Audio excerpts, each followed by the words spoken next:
Welcome to the Dave Whitty Show. I'm your host, Dave Whitty. Welcome to episode 26, folks. First off, want to say big thanks to Marcus Power and Zach O'Brien of the Newfoundland Growlers. Really great chatting with those guys and chatting about, playing in Germany and the upcoming season with the Growlers. I want to wish both of the guys best of luck in the upcoming season, as well as, all the Newfoundland Growlers. And really great to see both Zach and Marcus get the A's on their sweater to be the assistant captains for this upcoming season. So, best of luck to the guys. And best of luck to the Newfoundland Growlers. Definitely going to be down checking out a few games with the guys, and I might have a few things up my sleeve to be involved with the Growlers. So got another great episode, guys. Episode 26. A good buddy of mine. His name is Nick King. He's absolutely awesome. If you don't know him, he does a bunch of different stuff. He's been cooking in restaurants and stuff for a number of years in St. John's, and he's started up his own kind of pasta business, Ollie's Pasta. He does a bunch of cool work with Choices for Youth. We had a great chat all about his small business and pushing through the pandemic and kind of pivoting into a new role with Choices for Youth. So it was really great chatting with Nick. So make sure you do stick around for that chat. Obviously I didn't have a podcast last week, 2 weeks ago. I've been doing these bi-weekly. Just decided to take a couple weeks off. I've been feeling a little worn down from a pretty hectic summer and a pretty hectic number of years, to be honest with you. Made a post recently that I've kind of taken a little step back from doing some of the gigs downtown. Especially within the pub scene and stuff like that on George Street. It's just been kind of a long grind for me. I've been doing it for a number of years, and just looking to kind of push my music in a different direction, and just been feeling pretty worn out from it all, to be honest with you. I do a ton of work. I mean, I play an extreme amount of gigs, throughout the year, and especially in the summertime comes, and especially when the pandemic was over. Not over, sorry, because it's not really over, but once the restrictions kind of lifted and we were allowed to kind of freely play again, especially in the pubs, I kind of went at it pretty hard, and just out of fear of maybe getting shut down again, or just after being off for so long. And I don't know, it's like so many people I've chatted with lately have just kind of realized, I don't know if the pandemic did a bit, but just kind of making people move in different directions. And I just kind of wanted to lean in a different direction. I still want to keep making music. I love making music, and I love writing music and performing music. I'm definitely going to miss the interactions, nightly and performing and really keeping my chops up like that, because there's one good thing is you're always gigging, but just looking for a different direction. I really want to keep pushing my own stuff. So, keep an eye out. I'm not doing anything for a while, but I will be doing some solo gigs where I'll be playing a lot of my own stuff and maybe some band stuff down the road. So make sure you do, stick around, tune in for any of those gigs. I'm always posting on my social media and stuff, but for the time being, you're probably not going to find me down around George Street for a little while. It's a hard grind down there. Kudos to all the great musicians that perform nightly.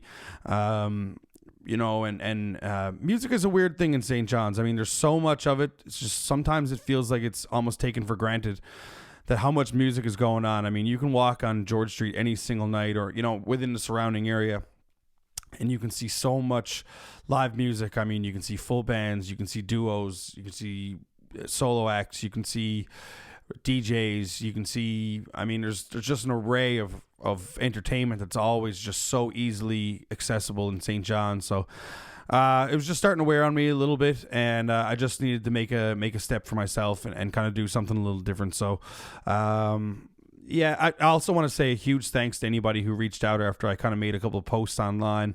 I had a ton of people write me, privately, and just saying hello and checking in. And it was just really, really thoughtful, I got to say. So I want to say huge thanks to, if you're listening right now, if anybody who had sent along a note or a message. It's stuff like that really helps. And hopefully I'm making the right decision. And it's not to say that I'm ever not going to do a gig like that again. It's just, I just don't think I can go back to doing 6 or 7 nights a week. It's just a hard grind. It's a lot of music and a lot of interacting with people, and all sorts of different stuff. But anyways, you will see me playing again, but just maybe in a little bit different capacity. So I am looking forward to get back on the stage, no doubt. It's been a couple weeks already, and I'm starting to feel it a bit. But just keep an eye out for all that stuff. But yes, I will be back performing at some point, hopefully. Obviously, a little bit of downtime here now. I mean, fall's setting in. It's almost winter time. It was a great day today. I mean, I'm recording here on Tuesday, October 19th. Probably the nicest day in a couple of weeks. It's been really gray and rainy and cold the last couple of weeks. Today it was beautiful. The sun was shining. Managed to get 9 holes in out of Holyrood. Got out with a couple old buddies of mine who I haven't seen in a while, so it was great to swing the sticks for maybe could be the last time of the year, because it's getting down there now. But what a beautiful day in Holyrood today. Oh man, and the leaves are changing and stuff. Just really, really nice. It was great to get out, get some fresh air too. Obviously been dialed in on everything sports going on, guys. I mean, just what a time for sports in the world. I mean, October, November is always such a great time because you get the end of the baseball season into the baseball playoffs. You get football season. I mean, you get hockey season starting. You get the basketball season starting. So lots of great things. I mean, it was tough to see the Blue Jays miss out on that opportunity. They won out their games they needed to do. Obviously, they lost a couple tough ones throughout the season and a couple tough ones down the stretch. But it was great to see them finish the season strong. I mean, it didn't really play in their hands last going off, but I think the Jays are really on the right trajectory, and they're aimed for I think they're going to do some really great things in the next couple of years. A lot of young talent there. Pitching was great. A couple of big signings need to happen, obviously, whether it's re-signs or we need to sign some new people. But a lot of contracts up, but a lot of young guys, a lot of young talent in the organization. So, we're really looking forward to the baseballs, the Blue Jays and the baseball season the next year and the next couple of years, because I think that they have a very, very good team put in place. And one thing that we can I think we can all agree on. I mean, especially being Canadians. I mean, obviously hockey is sport of choice here. We all have our teams, but when the Blue Jays are doing well, it's really fun because we're all kind of rooting together. So that makes it a big thing. So big congratulations, obviously, to the Blue Jays, and looking forward to next season. The Leafs are back, guys. I know you all missed me talking about the Leafs for the last few months, but I am stoked to get the Leafs season back underway. Obviously, I've caught the last few games. Excuse me. The Leafs are interesting. They're in a tough tough place right now. Obviously, Peter Mrazek just got injured. I mean, second game, just new signed goaltender. Jack Campbell's looked great the first few games. Monday night's game was probably the best game I've seen the Leafs play in such a long time. I mean, they lost, but they didn't deserve to lose that game. They ran into a hot goaltender, but that was a really well-played game. Matthews' first game back looked absolutely fantastic. Had 8 shots on net, I think 16 scoring opportunities. Was really, really cool to see. And it's great that hockey's back. I love the Leafs, and I'm happy that the NHL season's back, because it's just a great time of year, and it's always fun getting together with your buds. And we watched the season opener up at the shed at my cabin, and a couple Leafs fans and my one buddy who's a Habs fan, but we had a ball, had a good laugh watching the game, and just happy that the NHL season's back. Happy the Leafs are back. Obviously, big football every Sunday. I mean, Green Bay rolling right now. Had a huge win in Chicago last week. Aaron Rodgers just rolls through, just telling the Bears fans that he owns them. Love to see it, gotta say. Bears Packers, huge rivalry. Watched the Bills game last night. Could have definitely used a Bills win last night, but I mean, that's how the cookie crumbles. But the football season's been great. Couple real big surprises in there. Obviously, the Bills have been fantastic. The Chiefs have been okay. I mean, lots of Tom Brady is doing Tom Brady things again. It's crazy to see. Henry on Tennessee, man, he went out for 3 touchdowns last night. It was just bonkers stuff. But Green Bay are looking good, and for what could be Aaron Rodgers last year. So happy to see the Packers are doing pretty well.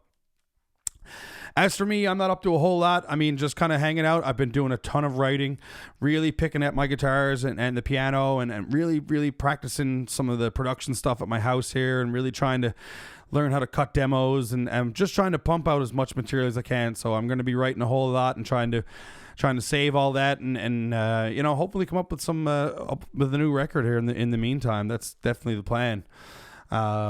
So yeah, I mean, that kind of does it for me, guys. I know I was away last week, but I'm back and I'll be back every couple of weeks, doing a new episode, and I'm really happy about this episode as well. So make sure you do stick around for a great interview with Nick King.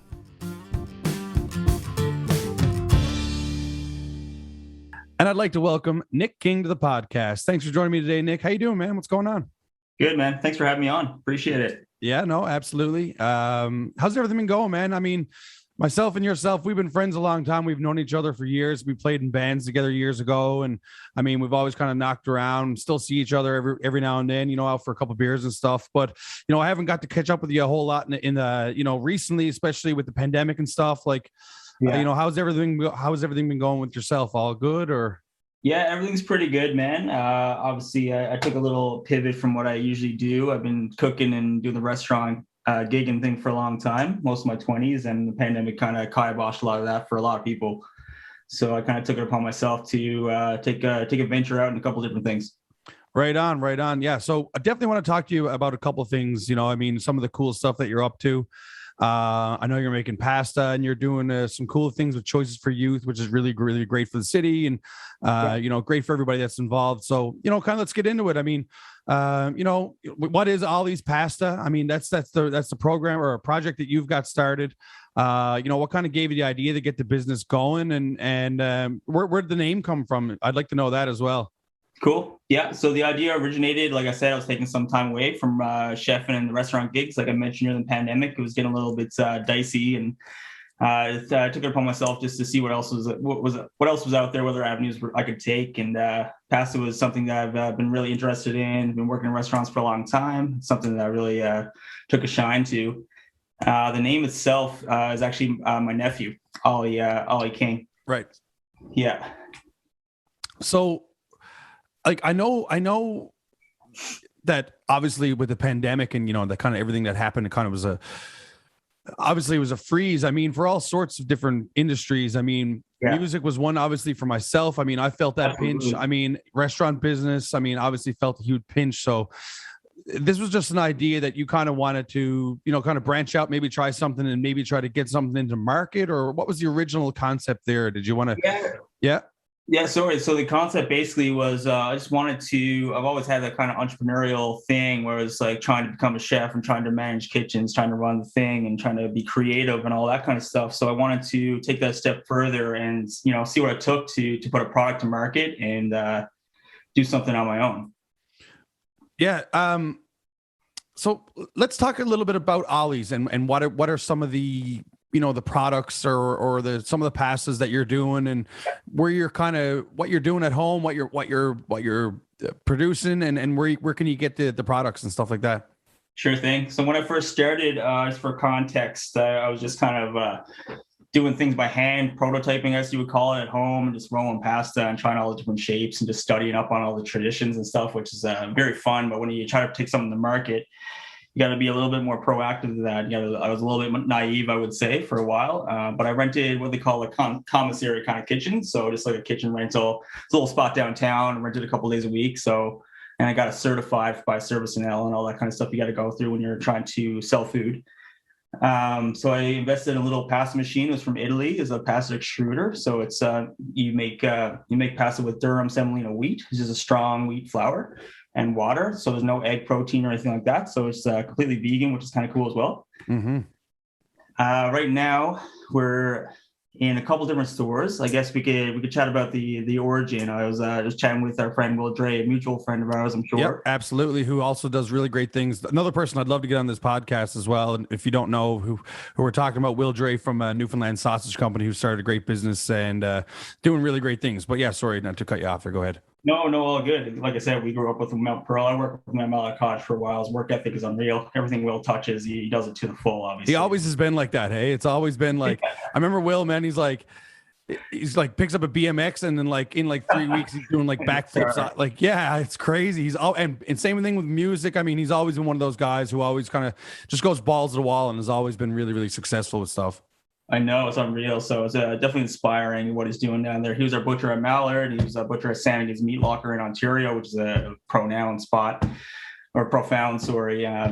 Very cool stuff. And he opened up his own spot. So we just got chatting outside his shop one day. He wanted to expand a little bit. He was just doing sausages and starting to cut some meat and steaks and that kind of thing. And just really starting to pop off. So we want to do some grocery items, some pantry stuff, and just kind of branch out into different local products. I think it's something they always wanted to do. So I was kind of having the idea with the pasta. I was going to go to the farmers markets and that kind of stuff. But we tried it out there first and it kind of popped out from there. Yeah. I mean, so obviously the product is at the Newfoundland Sausage Company still. Yep. Yeah. And what are some of the things, like what are some of the products that you can expect from Ollie's? Like, I mean, it's just what kind of different pastas do you provide? I mean, do you get them in family size settings? Is it like single servings? Like how does that kind of stuff work? Sure. So I do packages, kind of like pre-packed pasta, about 400 grams or so. Mm-hmm. So it's a serving for about 3 people, I would say. 3 to 4, honestly, depending on the shapes. Right now I'm doing extruded spaghetti, fusilli, macaroni. I was doing like bucatini and fettuccine and stuff like that in the past. We'll be doing some new stuff soon. Like I said, we're using Ontario Canadian wheat, so it's like Durham semolina wheat. We do fool around with like whole wheats, and seasonally we do like spinach pastas. We do wild nettle pastas with some cool foragers. And we've done like sun-dried tomato, all kinds of different stuff. Right. Before I want to ask you the next question, I wanted, like, where are some of the spots, before I do forget, where are some of the spots that you can get Ollie's right now? I mean, is there anywhere else besides the Newfoundland Sausage Company right now? Yeah, so Newfoundland Sausage Company, obviously, will adjust in Wicked for me, sorry, down there. We're doing Belvin's Grocery. It's like a standing store down there every single week. Urban Market every single week. We do Lester's from time to time. Simply for Life in the East End from time to time as well, and a couple other retailers pop up from time to time as well. So right. Cool. No, that's awesome, and a bunch of really really cool spots to have it in. I mean, a lot of kind of localized businesses that are really focusing on keeping stuff local, which is really great. I mean, especially in this day and age, which kind of leads me to the next question. I mean, we were chatting a little bit about the pandemic earlier, but you know, what has it kind of meant for you? Has it been challenging with Ollie's? I know that obviously you had to pivot from, you know, the kind of the chef work from restaurants, but with regards to Ollie's and the pasta making, like what was the pandemic like for you? And is it still kind of affecting you these days, or how's that been kind of working? Yeah, well, I think it affected me more so in the restaurant scene. I think a lot of people started supporting local and going like really crazy for that, which is in a good way. And just trying to buy or support things that are made here locally. They've seen a lot of people coming out of the woodwork doing their own things, and I kind of got caught up into that in a good way. And it's been great. It's been really good in that sense. I've been able to keep myself going. I was out of work for a little while as a chef, and be able to start a business in the middle of a pandemic is pretty incredible. Did I see? I think I was doing a little scrolling on your Instagram and stuff. But did you originally start doing this in your garage? Were you start doing pasta in your garage or something like that?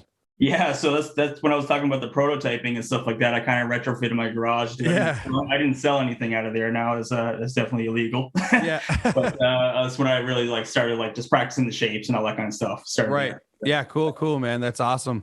Yeah. Well, that's great. I mean, so are you still kind of? I know that you're involved with a few different things that we're going to chat about for sure, but are you still like kind of headstrong with Ollie's, or is that kind of are you still pumping out pasta daily? Is that kind of what you're doing? Yeah, so mostly evenings and weekends. Like I guess we'll get into some of the other stuff I'm into. I work with choices and stuff like that as well during the day. But evenings and weekends, I usually commit to Ollie's. And like I said, we got a couple of standing order retailers and stuff like that. Will at the shop, Belvin's, those kind of spots. So it keeps you pretty busy regardless.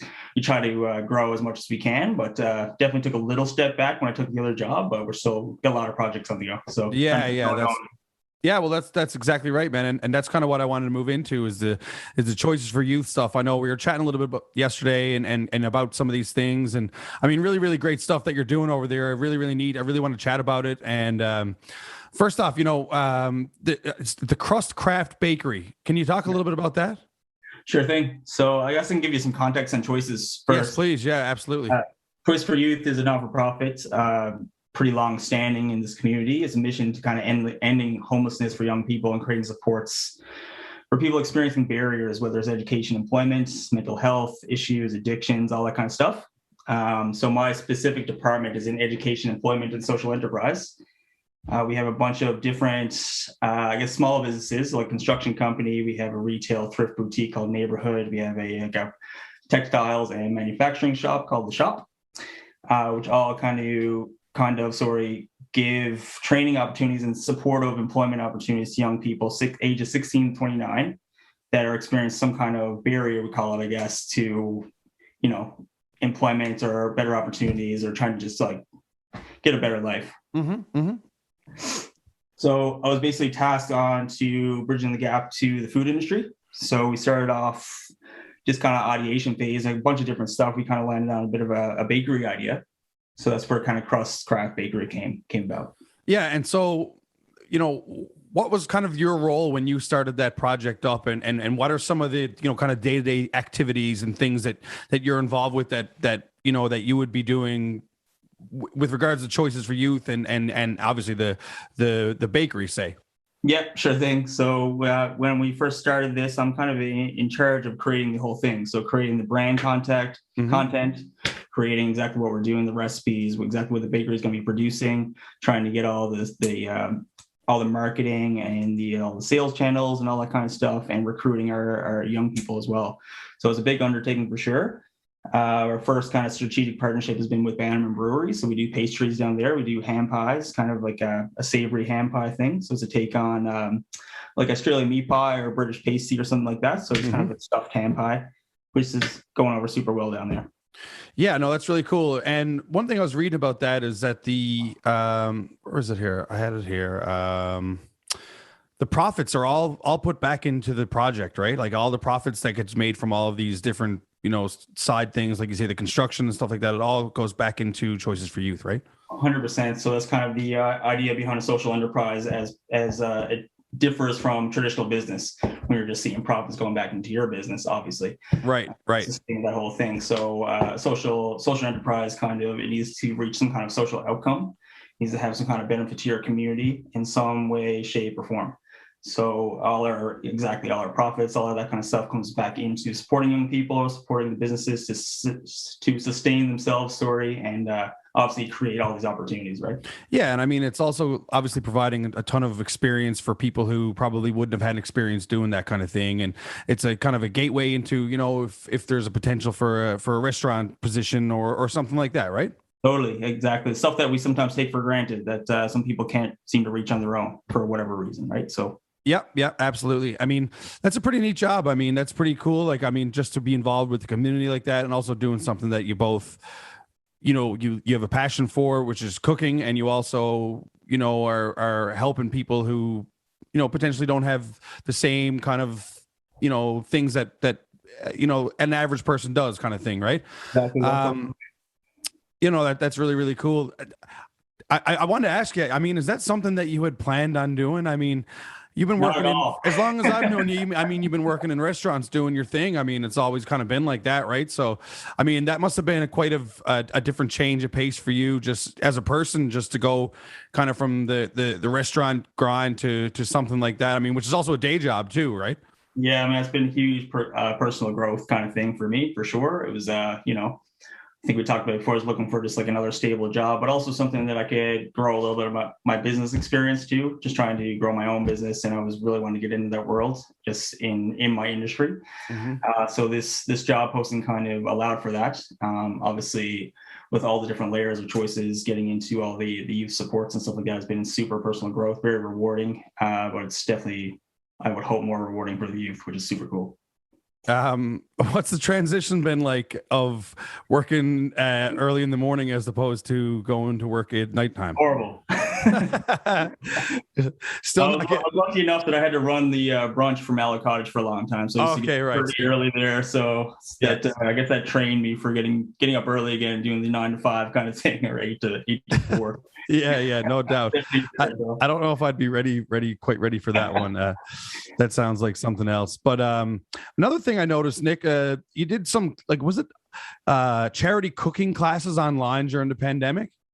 Yeah, man. So I got approached. That was like it was during the Ollie's thing, like when like initially. I got approached from the Monte Carlo Gala to do. They got lots of different programs, obviously different charities and fundraisers they do throughout the year.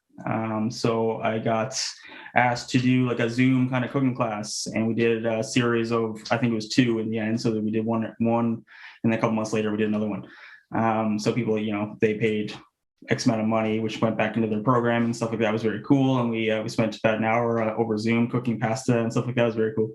Oh, nice, man. That's awesome. Yeah. What's kind of on the map for you? I mean, what's looking ahead to the future? What's the plans? You keep rolling? I'm going to keep rolling with the Ollies, obviously with our retailers, and kind of scale out as I can. Obviously keeping that a little bit small scale for myself. Definitely. Do you have anybody who works with you with Ollies, or you do that all yourself? All myself right now, man. So right, man. Good job for you, man. That's incredible. I appreciate it. Yeah. So so Choice is obviously the big project right now. So we're just really scaling out the crust, the bakery. We got the one product going at Bannerman. We're doing pre-orders and stuff like that in the next couple of weeks. We've done a couple already. We're going to drop a couple new products within the next week or two as well. So it's pretty cool. We're also recruiting, and we're hiring on some young people this week. So. Oh, nice. Okay, right on, man. So does that, like, the Choices for Youth? I guess that probably gets, there's probably some crazy stuff going on around Christmas, I guess, that would probably keep you pretty entertained. I mean, like in regards to, just doing different services and different things for different people in need, I guess, especially around Christmas time, right? Totally, 100%. Like I said, I think the employment part is kind of my realm. Mm-hmm. But there's all kinds of programs and fundraisers going on through our Choices every time, like all year long, I guess. Yeah. Definitely Christmas time for sure. It's definitely a time for giving and stuff like that. So we'll see a lot of stuff going on. Yeah, no, that's awesome, man. Well, I appreciate you for taking a few minutes, man, and coming on today. Always great chatting with you, Zori, and catching up. For anybody who's listening at home, where can we find Ollie's Pasta online? Is there social media? Yeah, so it's just at Ollie's Pasta. It's on Instagram. That's our only social handle right now. And The Crust Bakery is the same thing. So it's Crust CFY on Instagram as well. Cool, yeah, and make sure you do check out that, and make sure you get some of Nick's pasta and get it done. Big thanks, Nick. Really appreciate it, man. Let's catch up soon. Thanks, man. Thanks for having me on. All right, cheers, buddy. Big thanks to my pal Nick for coming on there. It was a great chat, very insightful into Ollie's Pasta and all the cool things he's doing with Choices for Youth. Make sure you do check out Nick online there at the with the links that he provided. His pasta is delicious, and obviously his new role with Choices is really, really cool. And those pies, apparently I haven't got to try one yet, but I'm going to try to make sure I get one this week. Bannerman are super, super tasty, so make sure you check out all the cool things that Nick is up to. That about does it for me, guys. Don't get really any gigs to announce or anything like that, so I'll just pass it on there, and we'll see you again in a couple weeks. From downtown St. John's, Newfoundland, I'm Dave Whitty. Peace.